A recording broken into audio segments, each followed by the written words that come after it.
సంవత్సరాల తరబడి ఎన్ని మందులు వాడినా మీ మోకాల నొప్పులు తగ్గట్లేదా? ప్రాణ పెయిన్ క్లినిక్ లో అత్యాధునిక చికిత్స. ఏపీలో అధికారంలోకి వచ్చిన కూటమి సర్కార్ కీలక నిర్ణయాలు తీసుకుంటూ ముందుకు సాగుతుంది. మేనిఫెస్టోలో ఇచ్చిన హామీలను అమలు చేయడంతో పాటు పెండింగ్ లో ఉన్న ప్రాజెక్టులను పట్టాలెక్కిస్తున్నారు చంద్రబాబు. గత టీడీపీ హయాంలో ప్రారంభించి వైసీపీ హయాంలో పక్కన పెట్టిన వాటిపై తిరిగి దృష్టి సారిస్తున్నారు. తాజాగా రాష్ట్రంలో పేద ప్రజలకు రాష్ట్ర ప్రభుత్వం శుభవార్త అందించింది.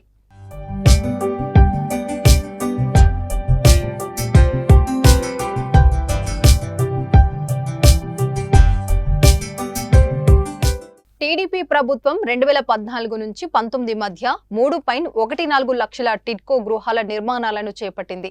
అయితే 2019 అధికారంలోకి వచ్చిన వైసీపీ వాటిలో 52,000 ఇళ్లను రద్దు చేసింది. వీటిలో 2.62 లక్షల ఇళ్లను పూర్తి చేస్తామని చెప్పగా ఎన్నికల సమయానికి 1.45 లక్షల ఇళ్లనే లబ్ధిదారులకు అప్పగించింది. మిగిలిన 1.17 లక్షల గృహాలను పూర్తి చేయాల్సి ఉంది.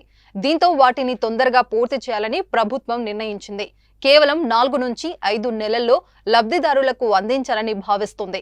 మొత్తం 5,070 కోట్ల రుణాలు ఇచ్చేందుకు హడ్కో గ్రీన్ సిగ్నల్ ఇచ్చినట్టు తెలుస్తుంది. రాష్ట్ర వ్యాప్తంగా ఇప్పటి వరకు టిడ్కో ఇళ్లు ఎంతవరకు పూర్తయ్యాయి, ఏ దశలో ఉన్నాయి, ఈ పెండింగ్ టిడ్కో ఇల్లు పూర్తి చేయడానికి ఎంత ఖర్చు అవుతుందనే వివరాలను నివేదిక రూపంలో అందజేయాలని హడ్కో అధికారులు కోరారు. దీనిపై ఇప్పటికే కసరత్తు పూర్తి కాగా మరో 2 రోజులలో నివేదికను హడ్కోకు అందించబోతున్నారు. గతంలో నిధుల కోసం హడ్కోను 2 ఏళ్ల పాటు వైసీపీ సంప్రదించగా ఫలితం రాలేదని, నిధులు మంజూరు చేయలేని టీడీపీ శ్రేణులు చెప్తున్నారు.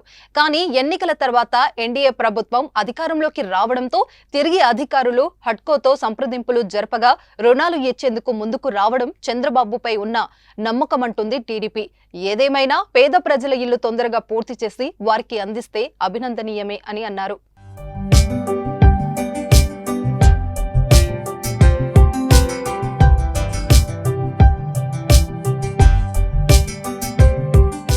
సుమన్ టీవీలో మీ పర్సనల్ అండ్ బిజినెస్ ప్రమోషన్స్ కోసం కింది నెంబర్కి కాంటాక్ట్ చేయండి.